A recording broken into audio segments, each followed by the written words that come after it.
we're starting a new job today. It's actually a job that I bid towards the end of last year, and it's a big property. There's over 50 zones here. It's a 2-wire system. It makes things more complicated, but the property overall is huge. And the controller is back there. I'm running it through a diagnostic test right now, and while it's doing that, I'm gonna go out to the street, to the water supply, get that turned on, and actually start pressurizing the system to see if the main line is holding pressure. So we'll start with that.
Hey, are you still alive?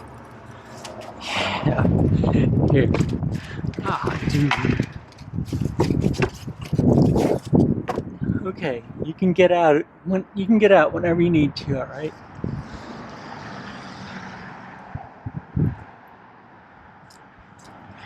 Okay, water is on and it appears to be holding pressure. Let's see if we can sneak around this side back way here. Nope. Huh.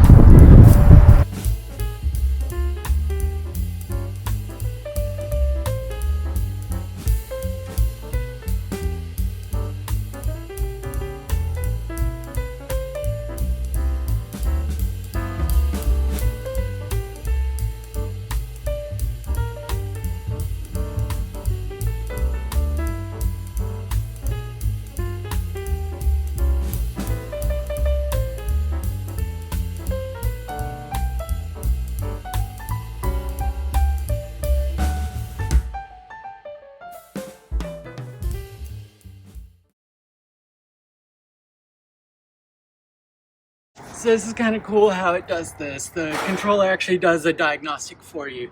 I don't know if you guys can see that, but it says station number 1, open circuit, and we can cycle through that. So 1, 3, 7, 8, 10, 19,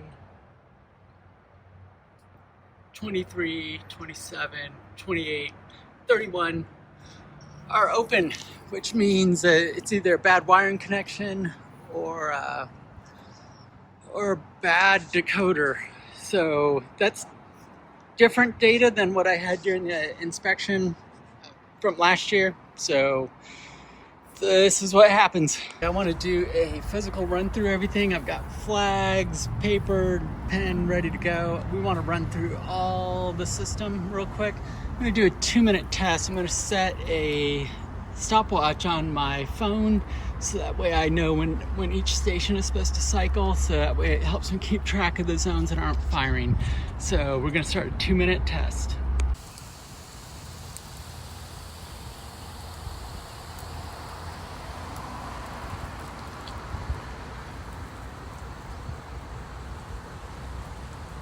Okay, I have finished doing a run through of the system. I have a list of zones, where they are, what they are. It also shows the stations that are not working. And what the next step is going to be is we're going to go to setup. Here, I'll do that again. We're going to go to setup wizard. Okay. we're gonna go down to station setup next. When we go to station setup, it's gonna tell us the decoder addresses. So what we're gonna do is we're gonna go out into the field. I'm gonna record the station decoder addresses that are not working. We're gonna go out in the field and see if we can find them. Once we find those decoders, what we're gonna do is we're gonna test it with a voltmeter and see if it's getting power, see if it's a bad connection, see if it's a bad decoder or a bad solenoid. So here we go. Okay, found this solenoid, this set of valve boxes here. I'm guessing that these are gonna be zones 6, 7, and 8. And you can see that it's reading 26729. And so we know, according to the controller, that is station number 7. So something's going on with the wiring going into these 3 valves right here. So we're gonna start cutting this open and see why we don't have power over here. Okay, I've got the wire splices all cut apart. I was able to identify the 2 hot wires. That's these 2 that I have tied back together. And that is what a 2-wire signal actually looks like. It's not steady voltage, it jumps around. It is a communication cable. So it is sending a communication signal down the line, and that's what we're reading. Okay, I've done a temporary hookup between the 2 hot wires that I know are good and the decoder. I've just turned it on from the controller, zone 7, and it is now operational. So what that tells me is that we had bad splices. So we're gonna redo the splices here. This will get all 3 of these valves up and running. And that's 90% of the time, that's usually what's wrong with 2-wire systems.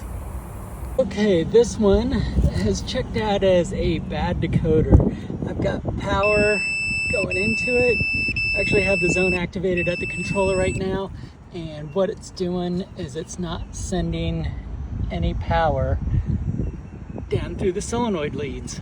So we know that decoder's bad. Unfortunately, I don't have any on me right now, but I will make a note of it and get it replaced the next time I'm out here. Okay, we have found all of the valves and decoders now. Everything else was bad decoders, so we got 7 bad decoders on this system. So I've got to go order them, then pick them up. I'll be back out here next week to wrap this up, and I'll probably bring some help out with me because I want to get it wrapped up in one more day. That'll take care of the heads, the lateral line brakes, everything else, so that way we can get this thing knocked out. Okay, day number 2, we are back out at this retirement community. This is the one with the 2-wire issues. I've got 2-wire decoders. I've got a bunch of heads, leaks, all that to fix. I've got some help coming out today because I want to get this wrapped up today. We are approaching the end of the month. I want to get this invoice finished, done, go on with my life. So Austin's going to be here probably in the next hour or so, and we'll get him lined up and get this job knocked out. Okay, what we're doing is, last time I was out here, I identified all the bad decoders. I found them out in the field. What I'm gonna go ahead and do, I'm gonna redo the splices, cut these out of there since I've known on this property that that's a known failure. So gonna go ahead and temporarily splice these in. I'm gonna go around to all the valves that weren't fired from the controller. And then we're gonna run another diagnostic at the controller and see if that solves any of the issues. If not, it's not that big of a deal. I've got new decoders, we'll swap in new decoders.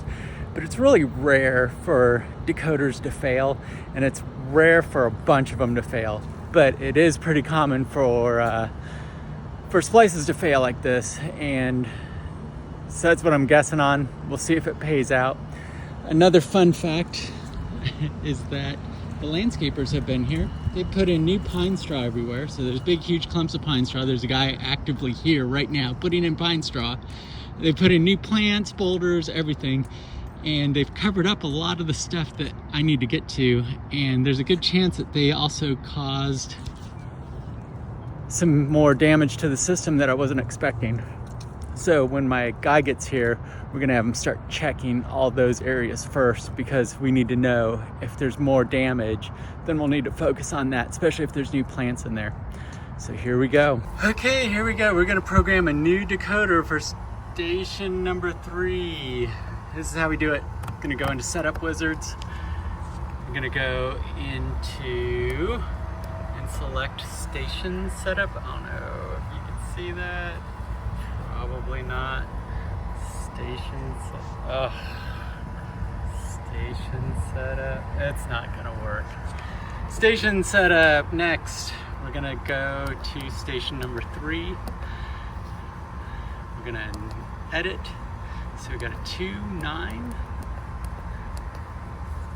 1, 5, 3. We'll confirm it. 29153, 29153. Next, next, next, next, next, next, next, next. Done. That's how you program a new decoder. This is station number 3. Uh-oh, we got a problem here. We got a broken lateral line. Yikes, I gotta go shut that off. But hey, it's working from the controller. Okay, one of the advantages of working in a city area where there's office buildings and whatnot is that we can ride scooters to lunch, which is exactly what we're gonna do. All right. Shall we? You ready? Yeah, let's do it. Make sure my truck is locked.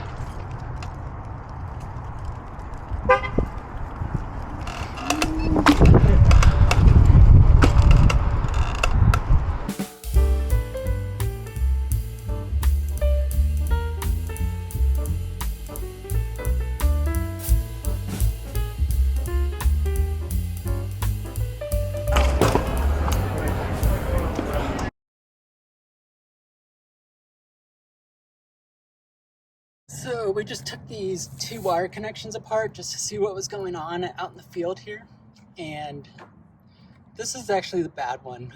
Both wire protection, they both had water in them, and there's a lot of water on the plastic here, of course along with the grease too, but there was actually water in these wire nuts, and you can see, I don't know if you can see in that one, but it's pretty corroded. Condensation builds up in these wire nuts inside the grease packs. Eventually it'll rot out the connection, and then you'll have zones not working, and that's usually the failure of 2-wire systems. Controller manufacturers, everybody that manufactures these 2-wire systems, they recommend these. And the only reason why they recommend these is because it saves the warranty on the controller.